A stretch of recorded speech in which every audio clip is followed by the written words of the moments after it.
Is it even an SUV? If it forgot what adventure feels like. These didn't. Drive the fully loaded Tata Safari and Tata Harrier 2025 Adventure X. Reclaim your adventure. Can win અને secret અને કેવા કેવા પુસ્તકો બધા વેચાય.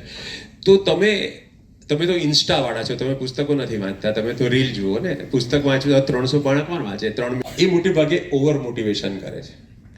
એકવાર એવું થયેલું કે આવો જ કોઈ કાર્યક્રમ હતો અને આવો જ ઓડિટોરિયમ હતું સુરતમાં, સરદાર પટેલ ઓડિટોરિયમમાં. ગર્ભવતી બહેનો માટે સરકારે કાર્યક્રમ રાખ્યો અને એમણે બહેનોને મોટિવેશન આપતા કહ્યું કે તમારું બાળક જન્મે કે તરત રોજ એના કાનમાં ફૂંક મારીને કહેવાનું છે કે તારે ગાંધીજી બનવાનું છે, તારે વિવેકાનંદ બનવાનું છે. કે તમે આ કીધું, આ મોટિવેશન સાચું પડી જાય તો 400 ગાંધીજીનું આપણે શું કરીશું?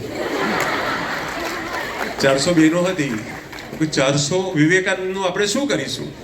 એક ગાંધીજીને તો પચાવી નથી શકે, पाछा 400 गांधी जी माटे 400. कभी कभी यूं भी हमने अपने दिल को बहलाया है, जिन बातों को खुद नहीं समझे औरों को समझाया है. ભૂલી જાય કે પોતે કેટલા જીરો કર્યા છે અને કોહલીએ કેવી રીતે રમવું જોઈએ. અને રોહિત શર્મા બનતા હોય છે કે જિંદગીમાં એવા કિસ્સા રોજ બનતા હોય છે, જે સફળ પ્લેયર નથી તે કોચ બનતા હોય છે. સાંભળો, કોઈ પણ ગુરુ પાસે જાઓ, કંઠથી બાંધતા પહેલા આટલું વિચાર કરો કે સલાહ, શિખામણ, ઉપદેશ એ હંમેશા પારકો હોય અને સમજણ આપણી હોય. મને તો એમ લાગે છે કે બોધ અપાય નહીં. આપણે કે બોધ આપ્યો, તો મને તો એ શબ્દ જ ખોટો લાગે. બોધ થાય એ બુદ્ધ બને, બરાબર છે? એટલે મારી બધી વાત માનવાની બિલકુલ જરૂર નથી. હું જે કહીશ એમાંથી તમારે તમારી બુદ્ધિનો, તમારી સમજણનો ઉપયોગ કરીને જેટલું કામનું હોય એટલું ઘરે લઈ જવાનું છે, બાકીનું બહાર ડસ્ટબિનમાં નાખીને જજો. શીખ્યો ને કેમ જીવન જીવવું ના દાખલા પુષ્કળ હતા. દાખલા વિકસાવવાની છે, સાંભળવાનું બધાનું, પણ આપણી પોતાની સ્વતંત્ર વિચાર શક્તિ કેળવવાની છે, આનંદિત રહેતા શીખવાનું છે. તો 2-4 પ્રશ્નો તમે મને પૂછજો. हंसने का इरादा हो तो हमसे मिलना, वैसे कई लोग मुलाकात के काबिल होंगे, तुमको खुद से कभी मिलना हो तो हमसे मिलना. એ મહત્વનું નથી, આપણી જાત સાથે આજે આપણી મુલાકાત થવી જોઈએ. એક હળવી વાતથી શરૂઆત કરું. અમારું સુરત છે ને એ બહુ લાઇટ હાર્ટેડ છે. હું વતની એટલે આ આડ લાગે છે, શુભેચ્છા પાઠવું છું તો એ સૌને ગાળ લાગે છે. એટલે આવું અમારું ગામ છે. તમે ભાવનગરના છો, અમે ભાનવગરના છીએ. એકવાર પસ્તી સાફ કરવા બેઠેલા, એમના વાઈફ દર રવિવારે એમને પસ્તી સાફ. આરામ નહીં કરવો, પેલી સ્પ્રાઇટની જાહેરાતમાં આવે છે કે છેલ્લે તો સ્પ્રાઇટ જ પીવાની છે બેસીને, તો શું કામ માથાકૂટ કરવાની?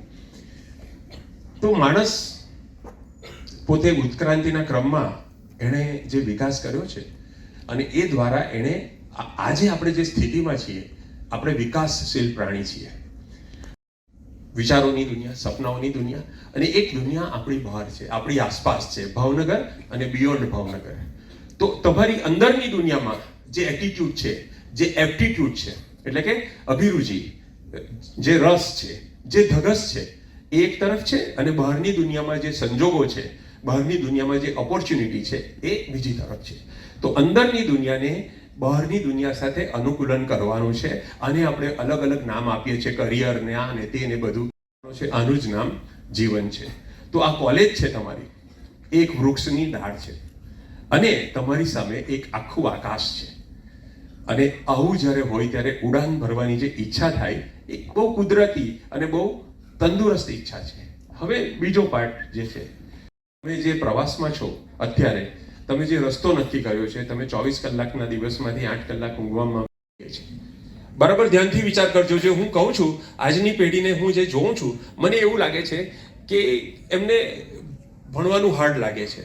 અને એ હાર્ડ લાગે છે, એ થઈ પણ ગયું છે થોડું હાર્ડ. એવા છે કે પરીક્ષાના 2 દિવસ બાકી હોય ને ત્યારે કોર્સની ચોપડી શોધવા નીકળે.